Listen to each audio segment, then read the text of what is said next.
One of the things that struck me about your career as a writer is the triumph of partnerships. I know you've partnered with President Bill Clinton. You partner with many people to do these your books.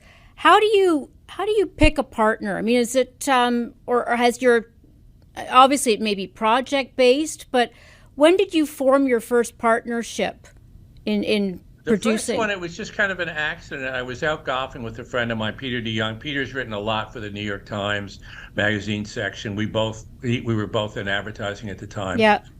and I just started talking about this idea for a book about a novel about a golfer, and we just went back and forth, and it's a short book, but we did it, and it was a lot of fun.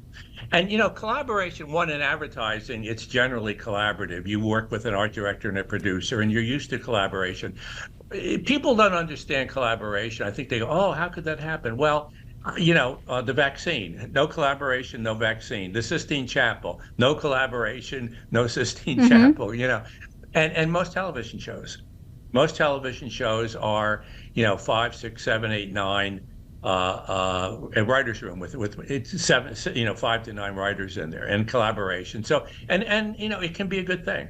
Well, let me ask, if you don't mind, James, in terms of the zeitgeist of publishing, because I remember when you came out with Book Shots, and that was very much, I think a much quicker read. It was Alex Cross became an incredibly popular character.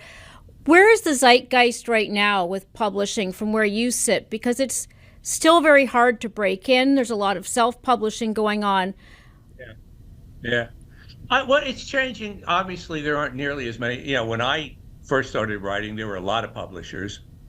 Now, not so much. I would say there's probably, less than half, even maybe 25% of the number. So your chances of getting published by a mainstream publisher, I think, are a lot less than they were. You have other options now online. I think one of the good things about the TikTok is it's bringing people into books who maybe hadn't been that involved with books, especially younger people. That's good. That's a good thing. It.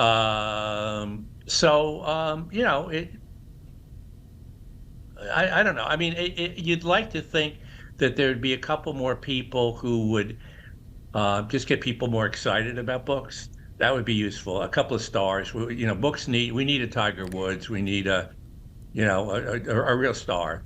I do want to ask about your success because I think a lot of people, do you feel like you get enough due as a writer? Because I always love the fact, for example, that you were the CEO of J. Walter Thompson. I think that you were very inspired at marketing. I remember the ads you used to do for your books as well. And sometimes people, talk about you as an author meets marketer, but how much of the storyteller do you feel gets the credit? I don't. The marketing thing will work once or twice, and then it doesn't work anymore. People are going to read it, and then they go, like, this is interesting. And once again, this isn't a knock on Oprah, but a lot of times she would promote a book, and then the author's next book wouldn't do well, and that usually means that people didn't really love the reading experience of the first book. That happened a lot. The point being that, yeah, you can market it, you can do it maybe once, but even if you do it once and you get a fair amount of trial the first week, if people don't like it, it doesn't work for the mostly. I think the storytelling thing. I mean, I think that is a gift that I have, for better or worse. And I could do a story. I could write a novel on this interview somehow. I don't know, but give me a subject and I could write it. I think that I just did an autobiography, Mm-hmm. and I wasn't planning to do it, but it was during COVID, and I just started writing story after story after story.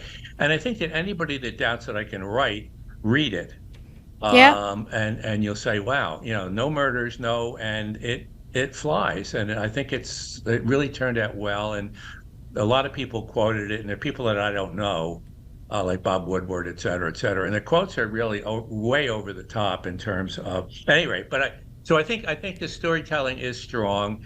I don't know that I'm seen that way by some people, and that's fine. So I think, and I don't think the marketing thing, it helps, but at this stage, it's not that big a deal.